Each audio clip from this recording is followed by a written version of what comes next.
What's up guys, Jagex has released a combat beta update number 2 as a news post with all the different changes that they've done or are planning to do for the future of the combat beta, which we know or hope is going to be implemented into the main game early next year. I don't know exactly when that is, just early next year. Could be first month, second month, I don't know. Early next year, right? So I figured we would have a quick look through this together and see what changes they've made, see what's interesting about it, and just keep you guys up to date as well as myself. So let's have a little look and see what's going on. It says, hey all, we've managed to sneak a beta update in before the Christmas holidays. Hell yeah, that's good.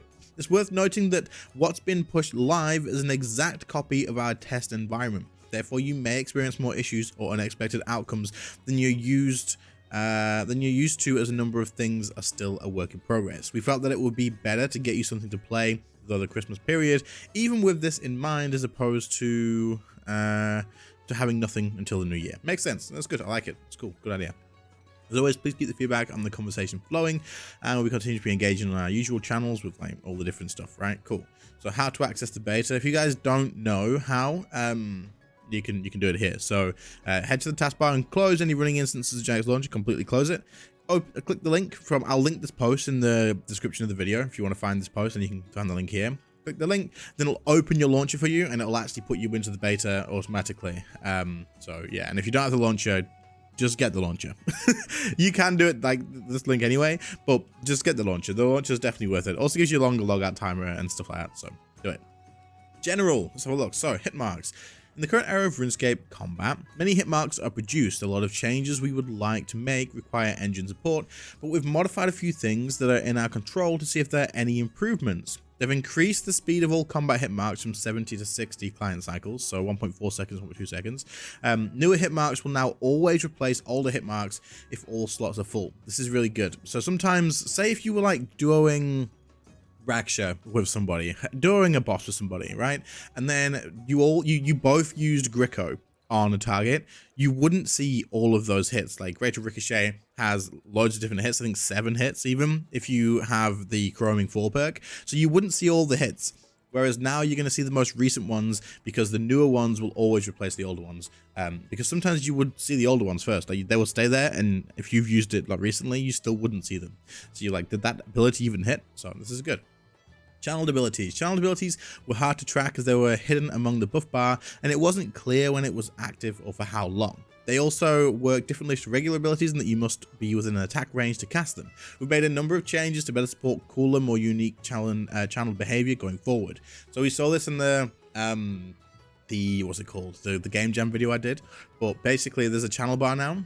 And obviously this is still work in progress. There's a channel bar that'll show you how long you actually have left for it, and it's not on the buff bar anymore, which is good because that thing needed cleaning up anyway. So anything removed off of that is obviously a good thing.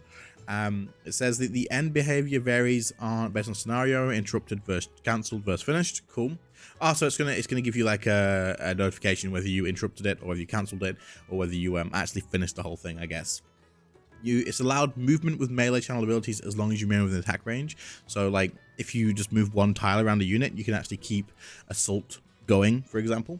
Rewrote the channel code to support casting channel abilities out of range, and then you'll actually go into range when you've cast that. So this is good. As noted, this is a work in progress, so please let us know.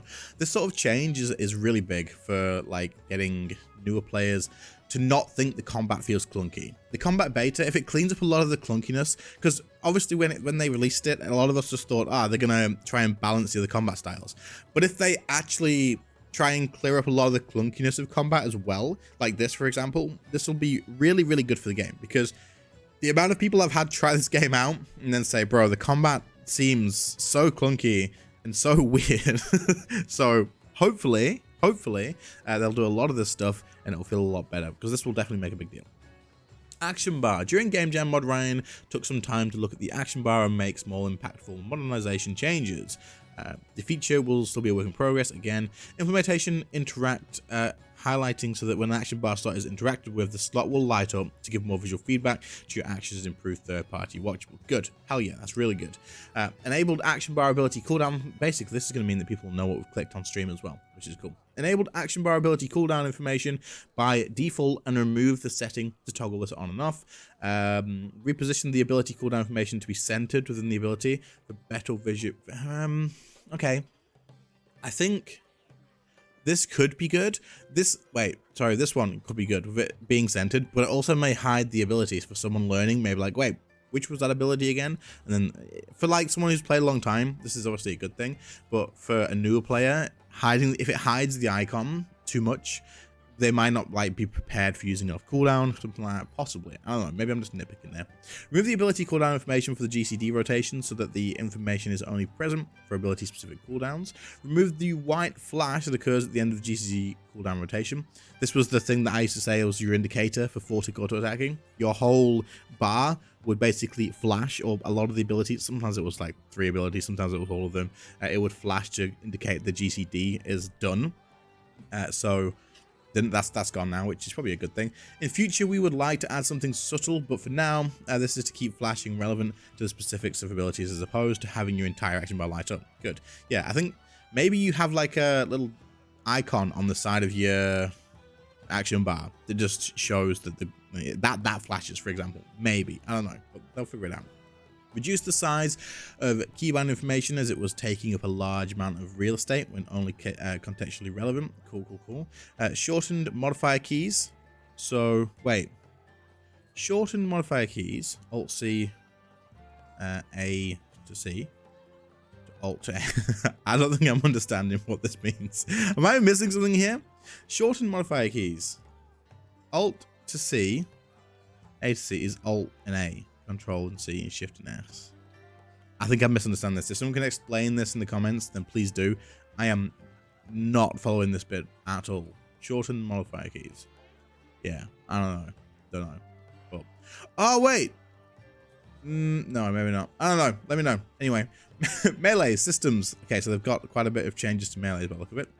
We have learned a lot from the introduction of necromancy and want to backport as many of the advanced systems as we can. We have continued to do this by updating Melee's core attack system, which allows for a cleaner flow of combat and mitigates potential bugs in the future. It also allows us to more easily update areas in the previous system that were somewhat complicated to do, even if they sounded simple. This feature is still a work in progress as well. Okay, cool. And it says abilities now respect the true center of NPCs. Using an attack that hits the target around the enemies will correctly hunt for a fight. Okay, so what this basically means is, for example, Raksha, the ability targeting wouldn't be the middle of Raksha. What I mean by this is if you used Greater Chain on him and you had the like little conjures near them, sometimes Greater Chain wouldn't even find the enemy because it was targeting the other side of Raksha and it wouldn't be in search range of the actual conjure. So it would only work sometimes if they're in the right position. Whereas now it's actually going to be the center, which is good. The basic attack now incurs GCD, generates 9% adrenaline and deals 90 to 110% damage. So there's a basic attack for it now. This is not currently available in the ability book. The necromancy auto attack setting has been repurposed to work as a generic auto attack setting. Cool. The majority of animation and priorities has been addressed, which should result in cleaner animations overall with less overwriting. Modified various hit timings to better match the visuals. There are still some standout issues with abilities such as Assault, which hits 4 times but only visually hits 3 or 5 times. Yeah, so this was something, again, being addressed, it says at later dates, but this was one of the things. The channel bar will probably help with this quite a lot. For example, people would think that it was finished on the attack or whatever, and then they would cancel it and lose a hit because the animation looks right, but then it's not. So you'd have to kind of just know that information, whereas now you won't need to know that because you'll have the bar for it, so that's good. Constitution abilities. We're giving Constitution abilities a cleanup to match the work done previously to other styles. This includes tooltips, damage squish, and general cleanup. Right now, you shouldn't see many gameplay changes. Converted to use some behind-the-scenes advanced systems that Necromancy introduced. And the first pass updating the tooltip has been completed for all these abilities. Okay, cool. Nice. Weapon special attacks. Okay.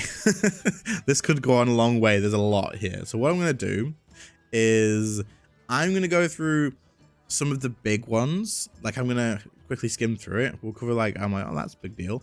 And then the rest, if you want to have a look, I'll link this post in the description. You can go have a look at it. But I've got 97 problems, and Seren Godboy is still one of them.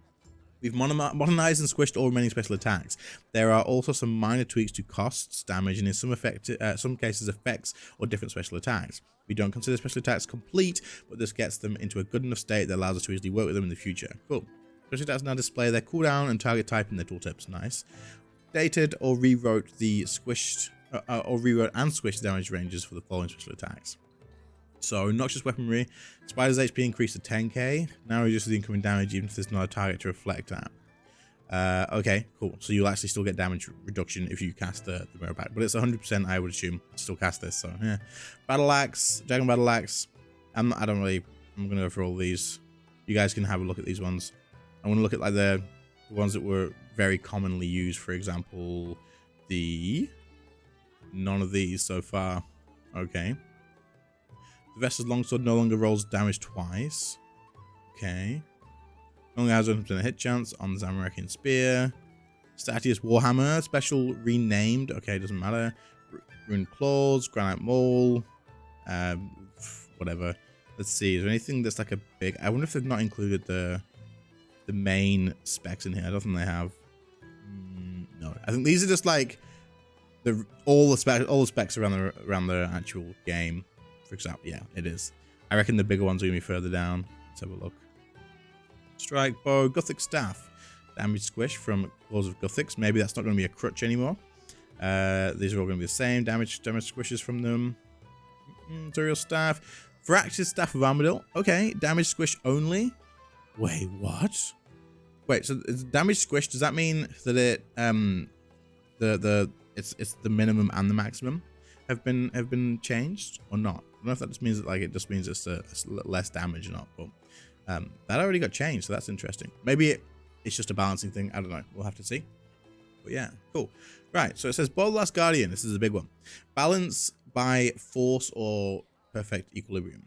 Critical strike changes and damage squishing have pushed the Bold Last Guardian to Xanaris and beyond. Because it stored damage after critical strikes were rolled, and it itself could then also critically strike, resulting in compounding power. We're going to trial bringing it down slightly and redistributing it slightly to make up for the excessive strength it's gained. The hope is getting its power a little closer to the live game. Cool. So they don't want the bow to be like insanely strong, because in the beta, I've seen people saying like the range is crazy good, right, with the Bow Last Guardian, so it looks like they're going to be looking at changing that. So stored damage average is 42.5%, going down to 35%. The base damage average is going from 11% to 12%. Perfect equilibrium can no longer critically strike. That could be a big deal, because you're also not just looking at purely just critical damage, looking at like the fact that the crits stacking with other like arrows and whatnot as well. Increase buff bar priority so it falls closer to the front of the bar. Buff, that's good. That's really good. Buff is no longer hidden at 0 stacks, prevented from flickering. Buff is hidden when the bow is unequipped. Buff is no longer redrawn when the player activates a special, preventing it from shifting position. The buff icon now changes when the player's next hit will trigger the passive. And the special attack duration is now shown on a separate buff icon. So there's a lot of cleanup stuff with the buff bar, which I like to see. This is the stuff that I'm quite happy seeing, because this is the little things that are going to make combat feel a little bit more cleaner and nicer to use. As for the damage changes, I have no idea like how that's actually going to scale. We'll have to see. You just have to kind of like take Jagex at the word for it, that they know how to balance the damage and whatnot. So we'll have to see with that. So that's interesting. Leng Swords. Leng Swords needed a new effect, given their old special attack doesn't work post-combat beta. We're using time set aside for them to give a full overhaul, as collectively we don't think the old passive effects offered much in the way of gameplay or stylization, and ultimately was going to result in Lengs becoming a switch just for Hurricane if higher tiered weapons were released. Fair enough, good. It's nice to see them looking at that and wanting to keep them as like valuable pieces of gear. We're looking at player feedback, particularly when it comes to both the power and the feel of the new effects, and we're very open to making adjustments to them. So they've removed the old special attack, and they've added new main hand passives. So Frost, tier H5, attacks have a 7% chance to apply a primordial ice stack with each hit. Whenever you apply a stack, you gain 2% adrenaline. Okay. And then the Endless Frost is a tier 95. Attacks have a 12% chance to apply it. Whenever you apply a primary eye stack, you gain 3% adrenaline. Okay, cool. So extra adrenaline. Added new offhand passives. So that's from the main hands. So it's the same spec, but it scales slightly better with the higher tier, which makes a lot of sense. I like it. Out of the new offhand passive is Chill. Attacks have a 5% chance to apply an ice stack with each hit. Whenever you apply it, you get Frost Blades?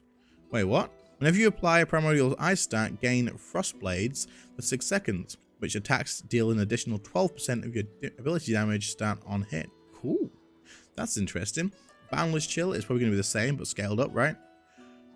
Is it? 6% chance to apply it, and you get it for 9 seconds. Okay, yeah, and it's the same amount of damage. Interesting. That's going to be really interesting. And new special attack, 1095 only currently. So the 1095s are going to have Icy Tempest, which is a 30% adrenaline cost ability. It'll do 200% average damage, and the AoE 1 tile range around the player consumes all primordial ice stacks on the enemy's hit. Does an additional 20% damage for each stack on them. So it's a big AoE thing. That's kind of cool. Would you be able to apply stacks to anything other than a single target though? I don't know. Well, that's, I guess if you use like Hurricane because you can use them, then yes. Very cool. I like, this is cool. I don't use melee, so I can't really picture how this will work perfectly, but I'm sure people will figure it out, and it'll be nice to watch and interesting to see people doing this, which I'll be checking on. So very cool. Equilibrium. The Equilibrium Aura and Perk have suffered negatively from the damage squish on each of the styles. Whilst previously had a solid perk, it's now close to useless. As a result, we're giving it a full redo. The new effect intends to give some variety in the perks players choose to use and reduce dependency on critical strikes. Wait, new effect intends to give some variety in the perks players choose to use and reduce dependency. Okay, cool. We hope to update more of the perks in the future to add viability or interesting effects. Equilibrium was the primary issue, given it being negatively affected by the beta change. Yeah, it's also a perk that a lot of people already have, so it's kind of nice to see that. The Equilibrium perk aura has been redesigned. The perk effect now increases the player's ability damage stat by 4% per rank, but prevents the player from critting. Holy shit. Okay, wait. So if you have Equilibrium 4, you're getting 16% extra damage, but you can't crit. So this is bad for Staff of Armadyl, which is fine because the Staff of Armadyl no longer has this on it. I already took it off, but the aura effect increases the player's ability damage by 12%, but it stops you from critical striking. Okay, and they can be used together as well. That's a big damage increase. This is going to be really interesting. I like this a lot. Like, I really do. I'm really curious to see how this will work and how people will use this. Damn, that's crazy good. Global cooldown abilities. So with this, I already had to skim through it.